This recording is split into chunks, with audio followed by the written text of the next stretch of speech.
இயேசு கிறிஸ்துவானவர் 5000 பேருக்கு அப்பம் கொடுத்து விட்டு அவர்களை அக்கறைக்கு போய் சொல்லிட்டு அவர் தனியாய் ஜெபிக்க போனார். அதாவது அவர்கள் அக்கறைக்கு போகும்போது அவர்கள் தங்களுடைய கப்பல்களில் போட்ல பயணிக்கிறார்கள். அவர்கள் படகுல பயணிக்கும் போது திடீரென்று காற்றும் கடலும் பயங்கரமாய் அடிக்க தொடங்கி கொந்தளிக்க தொடங்கிட்டு, அப்படி கொந்தளிக்க தொடங்கும் போது வேதம் சொல்லுகிறது, இயேசு இரவின் 4ஆம் ஜாமத்தில் நடுக்கடலில் நடக்க தொடங்கினார். அப்படி நடக்க தொடங்கின போது அவர்கள் இது ஆவேசம் என்று சொல்லிக் கொண்டிருக்கும் பொழுது இயேசு சொன்னார், பயப்படாதீர்கள், நான் தான் என்று சொன்னார். அல்லேலூயா. கவனிங்கள். இப்படி சொன்ன உடனே பேதுரு சொன்னார், ஆண்டவரே நீரே ஆனால் நான் வர கட்டளையிடும். சொல்லுங்க, நீரே ஆனால். அப்போ இயேசு சொல்றாரு, வா. அப்பனா என்ன? ஊழியத்துக்கு வா, தரிசனத்தில் வா, அழைப்பில் வா, உனக்காக வைக்கப்பட்ட திட்டத்தை நோக்கி வா என்று இயேசு சொன்னார். அல்லேலூயா.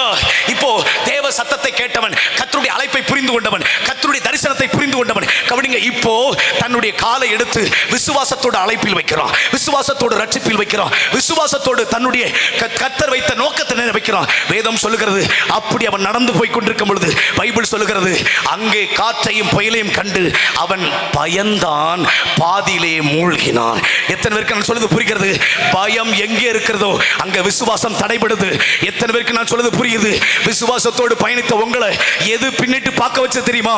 ஏதோ ஒரு எல்லையில ஒரு பயம், ஏதோ ஒரு எல்லையில தைரியமற்ற காரியம். இன்னைக்கு கர்த்தர் சொல்கிறார், பயப்படாத, உன்னை அழைத்தவர் கடல்ல நிற்கிறார், உன்னை அழைத்தவர் உன்னை கைவிடல.